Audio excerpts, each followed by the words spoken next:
Hey guys, Aaron from Metro East Libertarians. I'm here with my special guest, Marc MkKoy. Now, if you live in the Metro East, you know Marc is a local icon here in the area. He's got quite an extensive blog over at marcmkkoy.net. So, what we're here to talk about today is what I'm dubbing the Great Cupcake Calamity of Madison County. If you're not familiar with this story, we've got an 11-year-old girl from Troy that was making cupcakes, and the Madison County Public Health Department, Public Services, Health Services, they came in and shut her down once they read a fancy B&D article about her business selling cupcakes to friends and family. So, basically, Marc wrote a fantastic article for his website that kind of discusses maybe the authority that the county would have had to come in and shut Chloe's operation down. Marc, what do you think about that? Well, I mean, what I think happened here, and I don't think it's, good-hearted intention of the county to be looking out for the public health, to keep them from salmonella and possible, booger cross-contamination from little girls' icing. What a lot of these things are, it's a litmus test. The government will often find something like this, seemingly innocuous. You have a little girl with a cupcake stand. Nothing strikes the heart more as an entrepreneurial adolescent, endearing the community to her tasty wares. The government, on the other hand, is always looking for a way to substantiate its authority over people, but it can't walk in with a no-knock warrant and shoot a family that had some marijuana plants. What they do in cases like this is they'll find this endearing little girl, and the health department, under the guise of protecting the health, safety, welfare, and morals, will then presume to shut her down, wipe the tears away, and say it's for everybody's safety and benefit. And what they then do is they gauge the public response to it. They watch the letters to the editor, they watch the social media, they'll watch phone calls to the department. This is their modus operandi. It is the slow encroachment and indoctrination of the people, where you see somebody getting beaten by the police anymore, and instead of people coming to the aid of the person being beaten, everybody's holding up a cell phone to put it on YouTube or Facebook. Nobody wants to directly invest themselves in the circumstances we find ourselves. So the reason behind this is because it was a popular news story. It is taking a little girl and is taking the health, safety, welfare, the exercise of the state's police powers in general, and applying it to this little girl in a gentle but firm way, and then gauging the public's reaction to it. That's the why. The mechanics behind it, again, you're looking at a governmental agency charged with keeping the public safe from spoiled food, unsanitary conditions, things like that, which on its face doesn't sound bad, but the things government does when you look at what they call necessary and proper, if they can paint an 11-year-old girl as a potential health threat, then painting the guy down the street with a yard sale, painting the guy over here having a barbecue, and now needs a permit and has to tell where he bought his meat and his potato salad. So it's this slow indoctrination and stealthy encroachment that they use through this type of machination to get into our heads and let us say, well, the law is the law, little girl. There you go. And you hit so many good points there that I want to come back to. The first one being the assessment of the public's reaction. So if you haven't looked at the B&D news article and read the comments there, you may not want to because it's a little disappointing. Basically, you have a lot of the people that comment on there, and I don't know if this represents a proper cross-section of society or whatever, but so many people are in the comment section saying, well, she have to do things right, and the government is here to protect the public from unscrupulous businesses that may seek to enrich themselves by feeding everyone sour cupcakes that are going to kill them, which doesn't sound like a good business strategy, but we have to protect against that. And so it looks to me that a large portion of the people have properly been conditioned to accept this authority already. Well, I don't think they're accepting authority as they are so much acquiescing to fear and then counting on the authority to come in and save them from that fear. They don't necessarily want the authority, but people are what I call Venetian blind Nazis anymore. If you see something going on, instead of going over there and addressing it, directly, I'm not saying confrontationally, sure, but just a direct engagement with the person who you perceive as doing you or the public wrong.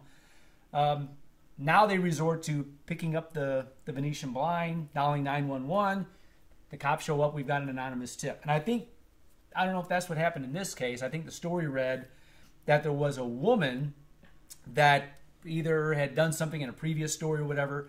And I don't know if they gave her name, but I think another woman acceded to having called the health department on this girl because this woman was held to a standard. Now this little girl is going to be held to the same standard. Yeah, the article read in such a way that someone else that was trying to start a small bakery type business called the health department after reading the article and said, well, what has changed? Why do I have to have an inspected licensed kitchen and be a certified food sanitation preparer or whatever that thing is called, some fancy title? Why do I have to do all these things and this little 11-year-old girl is now skirting the system and engaging in this black market cupcake operation unscathed? Basically. Right, when the question should be, hey, if she doesn't have to do it, why do I have to do it? And then that person would then not do it. And then the domino effect would be more and more people saying, well, if they're not doing it, I'm not going to do it. Here it's saying, I have to do it. I have to put my neck in the noose or the yoke or slip my ankles into the shackles, so she has to do it. Instead of looking at it as an opportunity to, produce a crack in the foundation of their presumed authority, people are just running out there with, mortar and cement and patching it up when they have an opportunity to take it down even more. Absolutely. So my initial reaction to this whole situation was that being in libertarian circles, I follow such entities as the Institute for Justice, the Farm to Consumer Legal Defense Fund. Those are just two entities that came directly to mind that this family could have maybe engaged with. I don't know what sort of outcome they would have had. Maybe engaged with these people and said, does the health department have any teeth to tell me not to do what I'm doing? Or if they do, what can we do to change that? But as it turns out, perhaps the family has sort of folded and the state rolled over the little girl like a steamroller. But so back to the teeth issue, though, your article seems to lay it out in quite clear terms that there very well may not be any legal substantiation for the Madison County Health Department to tell this little girl that she has to cease selling her cupcakes. Okay, whenever authority approaches you with the presumption that they can exert some sort of restraint as to your activities, the first thing that comes to mind should be jurisdiction. What gives them, the impetus, the authority, the right to even be here speaking to me in the first place? When we talk back and forth to each other, using words in common everyday definitions, we know, or we can relatively and reasonably assume what each other means using those words. The law, on the other hand, whenever you read legislation, statutes, and what have you, there's always a section where they preface the statutory language with a definition. And what we may see as a baked good on this side with the little girl, they see as a baked good on the other side with respect to what they can do. Now, what they're doing in this case is they're taking the statute and they're taking this template and they're putting it on top of this little girl, what she's doing, and it doesn't jive, but the parents and the little girl aren't objecting to that application of the law. They're saying, right, oh, we're having a bake sale, and yes, she's making baked goods, and yes this, yes that. And when you speak to a government agent or a bureaucrat or a regulator, using that language and acceding to what their presumption is, then you've just made yourself subject to the jurisdiction. So there was very little, and I'm surprised the parents didn't have a lawyer consulting on this, but most lawyers wouldn't touch it because the last thing you want to do is go against a county regulatory board where now you're in court in front of the judges who are reaping the financial benefits of the fines. You're going up against other attorneys who may also be representing the county. You are now persona non grata. You're making a jurisdictional challenge. you know, the audacity of you to come in here and try to whittle away at our prominence and our authority over these people. So it was kind of disappointing to see the parents not take a more aggressive stand, because it wasn't the little girl. The girl was the subject. The parents were the object, because you can't put an 11-year-old girl in jail. Right. Eventually, the kitchen the girl was in belonged to the parents. Sure. The parents would have been receiving the fine about letting that kitchen produce this product. They can't do anything to a girl because she can't, one, she can't comprehend the law. Two, she's not of sufficient reason to stand before the law. And she is not a person defined in the statute that can be applied to the law, or have the law applied to her. Sure. So it was an indirect threat to the parents, the little girl being a little heartstring that tugged you and said, oh, what are we going to do about Chloe? Right, right. Yeah, that's very interesting. So one of the things that I found right away, and you nailed it too in your research, was the cottage food law that was enacted in Illinois seems to say that a small producer selling less than $25,000 in revenue every year and making the types of things that Chloe was making, such as baked goods and jellies and jams and those types of things, would be exempted from most of the sanitation requirements. We don't know really what the Madison County Health Department told the parents, other than you have to stop. But it would appear that this cottage food law would have exempted her if interpreted in the way that it was interpreted in the Senate and House hearings. That, from what I read in the article, the county looked at very little in applying what they perceived to be the regulation to Chloe. They said she had to have a separate and distinct kitchen just for producing her baked goods. There is nothing, and not knowing what law they were applying to her, I went and I researched all of the possible laws. And there were three. There's the cottage food law. There were like two other regulations or statutes that stretching it, I mean, till it's almost to the breaking point. Applying that to this case, and so many things that she has to meet as far as being within the jurisdiction for that law to apply to her. I mean, if you're looking at a check mark, you have to make 3 out of 10. She didn't meet 1 out of 10. But I mean, to be fair, I had to throw them all in there because I didn't want to say this is the law they're applying and then them say, well, no, we're applying this law, and I had to go start the research all over. So there were like 3 laws that I looked at, and the one that came closest was the cottage food law. Sure. And thankfully now in Illinois, there's transcripts of the House and Senate debates. You can find the public law, you can go back to the year that this was passed, and you can search for the bill, and you can actually pull the debate where the legislators are discussing the application and scope and breadth of the actual law. And that's where, in this one, and I think you read that, there was one representative that was asking about his constituents. He represented Amish people.